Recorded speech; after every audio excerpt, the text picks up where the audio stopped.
The world is running out of drinkable water. The United Nations forecast that global freshwater demand will outstrip supply by 40% in 2030, just 4 short years away. In the UK, government figures suggest that England will face a shortfall of 5 billion litres a day in public water supplies by 2055, with a further 1 billion litre a day deficit for the wider economy.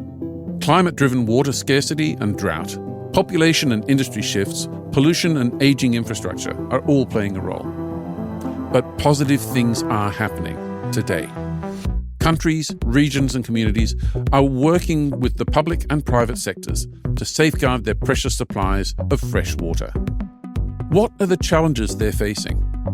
How are they improving and developing infrastructure to reduce leaks, treat water and enable reuse? And how can innovations help close the gap between the water we have and the water we need? In this episode, we're joined by Jon Thomas, Director of Strategic Asset Management with Anglian Water, one of the largest water companies in the United Kingdom, serving more than 7 million people across 14 counties. She's joined by Jon Kiteley, Divisional Director for Energy, Water and Environment with Skanska in the UK. Jon and Jon, welcome to the podcast. Thank you. Good to be here. Thank you. Jon, can we start by asking you to describe Anglian Water? It's a very big company.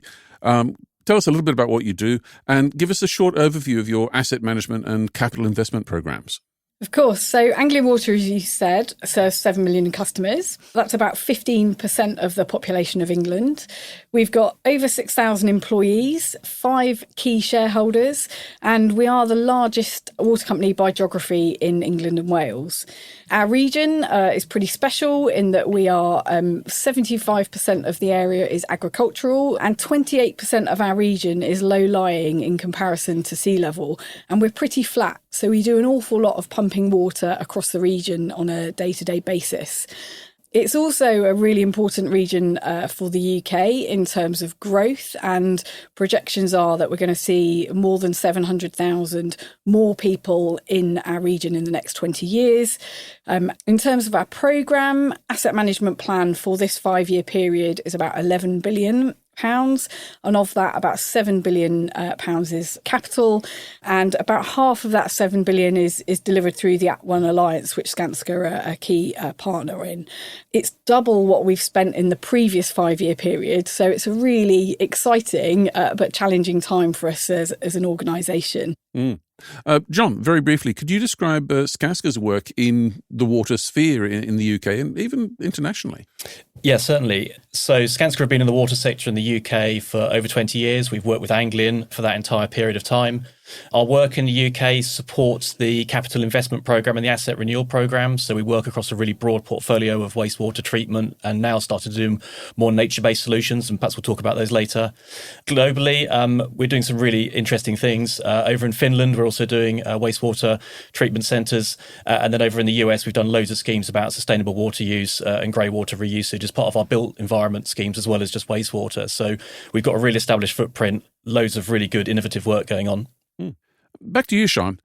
We've seen government figures that suggest that England will be facing a shortfall in public water supply of nearly 5 billion litres a day by 2055. The Anglian Water area historically receives some of the lowest rainfall levels in the UK, and some water companies reported shortages during 2025. Can you give us a brief look at some of the most important effects that this could have on communities and on industries in Anglian's area and more broadly in the future? 2025 was in fact the driest spring in the UK for 132 years, I discovered recently. I think it's really important just to reflect that certainly in the UK and many developed countries, we really take water for granted, and we just turn the tap on and sort of expect that it's going to be there. Just that ability to use kind of as much water as we want. And so I think it's really difficult to imagine what that means for us until something terrible happens. And so what we've been doing as Anglian Water is kind of trying over the many years to engage with customers around being really smart about how they use their water and being quite engaged in the impact of kind of extra water use on the environment and what's available. And I think we have some advantages as Anglian Water because of the nature of our region and because of the nature of agriculture in the region. People kind of understand water. And so we've had quite a lot of good conversations with customers and folks that we work with around the importance and how sort of essential it is to daily life and business. Getting specifically to these challenges that we're talking about, what's causing these problems with the water supply? So climate change has a huge impact in terms of the amount of water that is available in the environment and how quickly we can capture it and whether or not we can store it for long enough to then put into supply. One of the challenges we have in the UK is lots of certainly in our region, we rely lots on groundwater. And in order to support the environment, we're seeing restrictions in the amount that we're able to abstract from the ground. So that's kind of reducing the supply that's available to us. And in terms of kind of how we deal with rainwater when it comes, if you look at development across the UK and sort of urbanisation more broadly, what happens is the rain falls from the sky, we've got lots of hard surfaces, and so the water runs off ever so quickly into rivers and ultimately out to the sea rather than soaking through into the ground. So lots of challenges sort of coming from that supply piece. But then on the flip side, demand is also sort of pretty challenging in terms of people's expectation of water being available, industry that uses lots of water, and then people just really needing to kind of, acknowledge their relationship with water and acknowledge kind of how they can be really sensible and sort of cognizant around how much they use. So one of the things we're really proud of at Anglian Water is around our sort of coverage of meters. So how many households actually have meters in place. And nearly 60% of our customer base now has smart meters installed. So similar to in the energy centre, 60% of our customers can actually see how much water they're using on a live basis and then make different choices and decisions around it. And we're hoping that we'll have sort of over 2 million smart meters installed by 2030. I guess the other thing that's really important in the water industry is around leakage. So we as water companies have got a huge responsibility to make sure that our pipes and our assets are in good condition to keep as much water in the system as is possible. Jon, perhaps I just touch on that as well. Some of the work that Skanska's team have been doing with Anglian as part of the Alliance has been around a programme where monitoring stations and digitisation is put into the water system so you know what is flowing where in terms of water volumes, and then you can start to make informed decisions about where there could be leaks, how to intervene, what the throughput is from the facilities. And that data is invaluable because then you can start targeting your interventions, you can look at where your capital expenditure is going to go. And we're now getting to a place supporting Anglian in that mission to get the most amount of data you can get so you can really make your investments sort of value for money and make sure you spend your money wisely. I'd like to continue talking about these measures that are being taken to safeguard the water supply and also what's being done on the wastewater side of things. Sean, what's Anglian Water doing in these areas? So in the UK, we have quite well-established frameworks for water resources management. So every water company in the UK has a WRMP, so a water resources management plan, that we update on a 5-yearly basis, and then we keep pace with the work that we've promised to do in those WRMPs.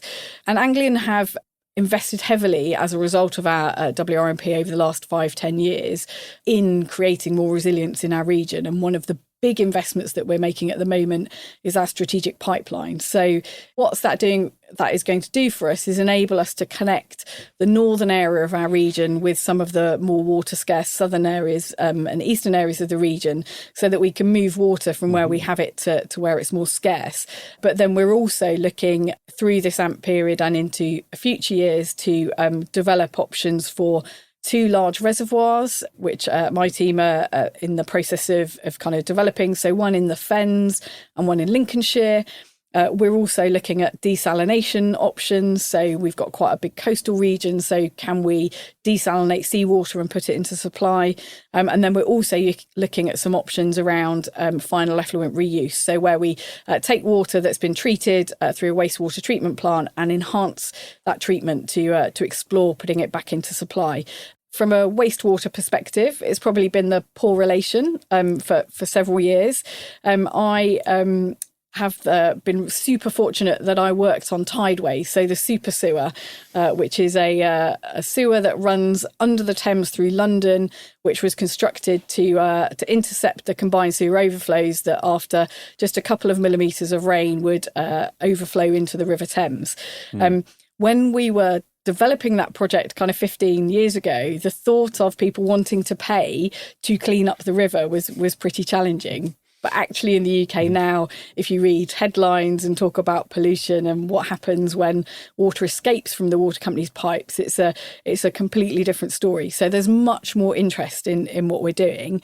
And of course, the right thing to do is to protect the environment, keep sort of wastewater in the pipes where it needs to be, and make sure that you're treating it as well as you can before you sort of release it back into the watercourses. So we've got records amounts of investment in our wastewater treatment facilities and networks through this asset management period to help us kind of get in good shape around that. The way you're describing it, Jon, it's a very complex system in the UK. I mean, you've got a lot of different stakeholders and from landowners to consumers to industries. Could you explain a little bit about how this complex system works?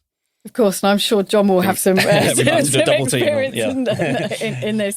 But if I try to sort of simplify this complex world, so water is so fundamental to life, and it is such a key part of the environment in which we live.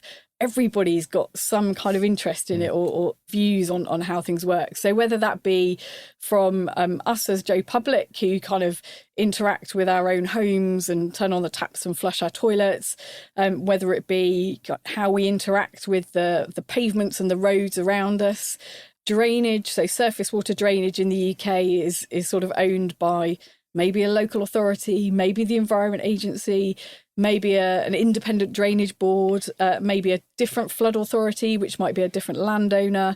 And so there are many, many people that have different kind of parts of the puzzle in the UK.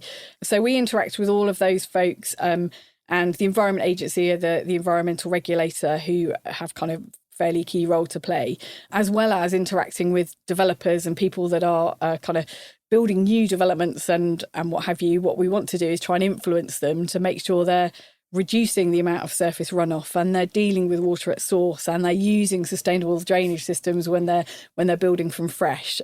So very complex worlds. And one of the things we're pretty proud of at Anglian is our approach to partnership and working with others to kind of convene people to say, well, if we've got a particular problem in an area, how do we work together to solve it? But Jon, you've got lots of experience too, I think, with different stakeholders. Yeah, and I think as you described, Siân, that if you look at the responsibility for water as it falls from the sky and then hits land, that sort of custody of the water changes, doesn't it? So you might have, if it's raining in a field, then that landowner is responsible for that water management, and they might be part of a wider group that we call a drainage board in the UK, and then they might feed into an estuary, which then becomes the Environment Agency, and then when it gets to the coast, it becomes so it's quite a complex sort of pattern or mosaic of these different sort of responsibility holders.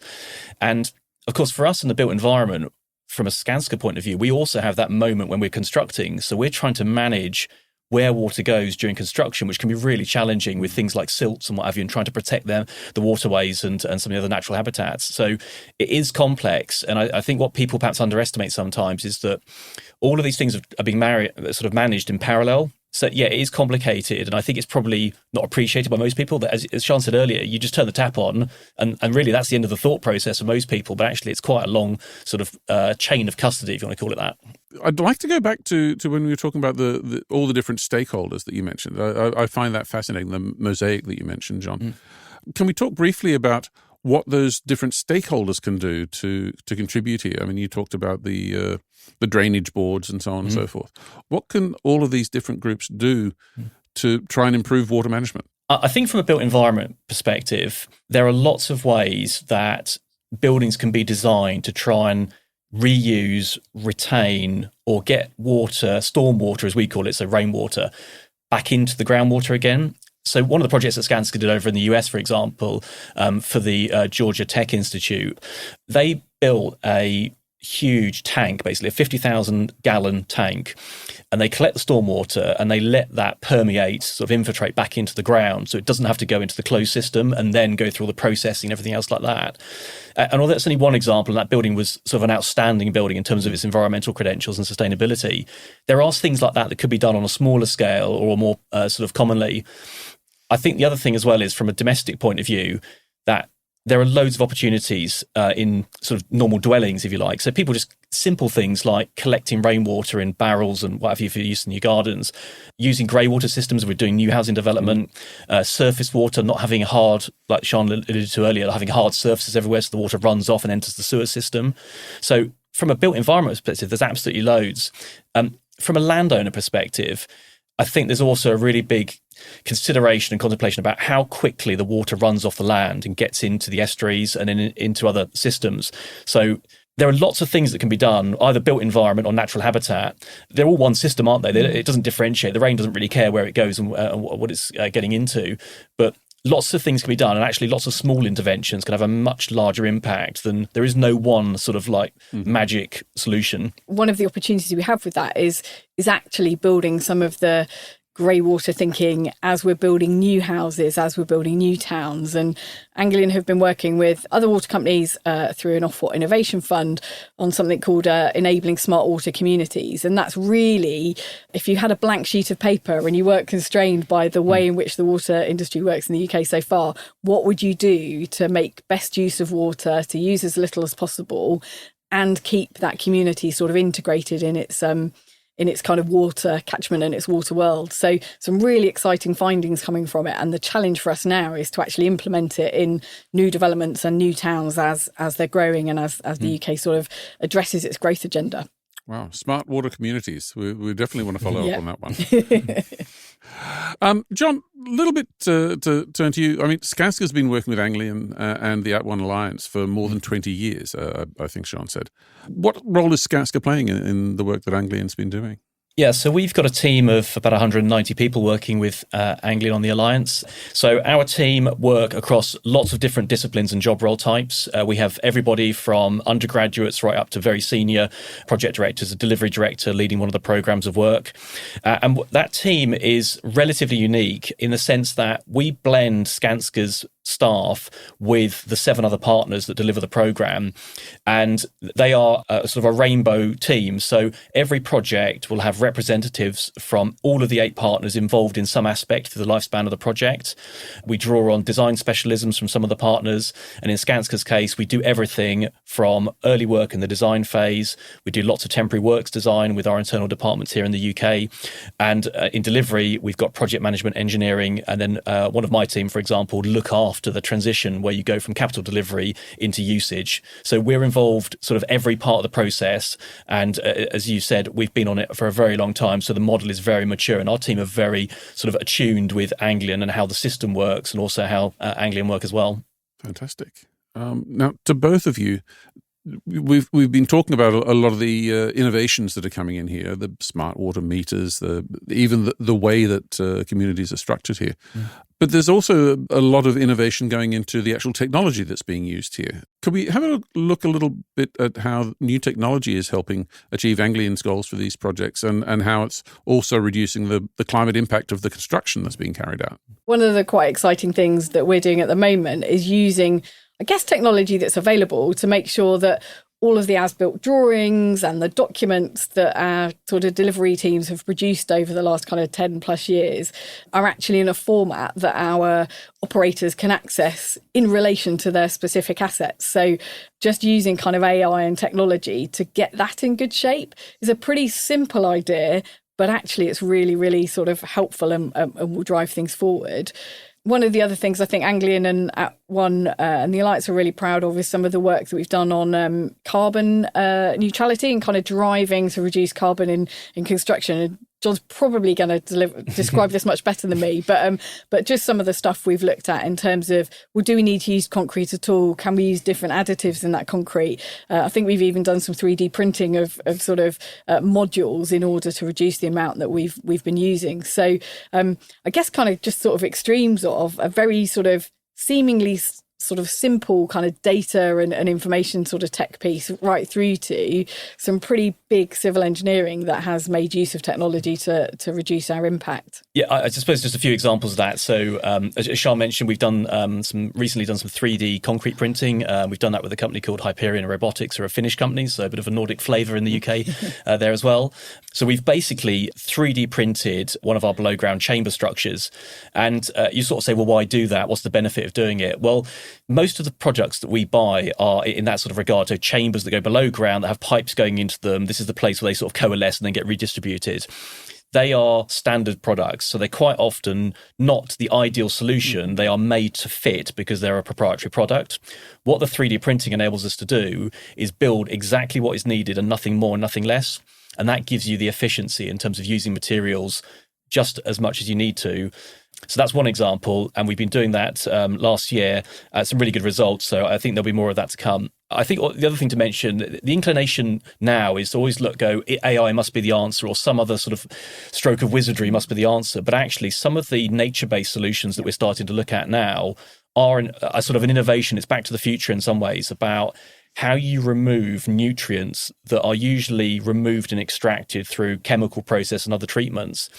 And that's enabling innovation in a different manner. Yeah, and just to build on, so we're using nature-based solutions in terms of what we can deliver and what we can deliver with our alliances. But one of the other things we've done as Anglian Water as part of this business plan is put in an advanced WINEP programme, so an advanced water industry national environment programme that we're putting together. But our advanced WINEP is all around innovating with partnerships and with others to say, can we use local river trusts to help us with nature-based solutions? Can we engage with local communities around how they're using water differently? Or can we engage with those local communities to put sort of sustainable urban drainage solutions in place? So we've got funding in this AMP to do that, and that's all about experimenting to try and find different ways of working with others to deliver the benefit that comes from nature-based solutions and other ways of dealing with water. Wow. Amazing things happening. I had extra questions about for real-world examples and where we're going, but you've answered them all. I think I've probably got one more example that we've completed in 2025. So there's a scheme called Everton Wetlands. So Everton is near a town called Bedford. We're in sort of the western part of the Anglian area, really. Everton is a wetlands habitat scheme. Its purpose is to remove nutrients, so particularly phosphorus, which is one of the major chemicals or elements that you take out of the water, because if it gets into the waterways, phosphorus can lead to algal blooms, sort of clog up the rivers and the waterways. They deprive the rivers of oxygen because they use up the oxygen in the water, and that's bad for the habitat and the life and the ecology in the river. So phosphorus is removed along with nitrogen, and Everton is a series of settlement ponds that are planted with species that are sort of selected to remove those nutrients. And so what that's enabled us to do is take a piece of relatively low yield agricultural land, which has been purchased by Anglian off a farmer. We've built these 2 wetland habitats. It increases biodiversity. So you've got this sort of win on top of the necessity of doing the scheme.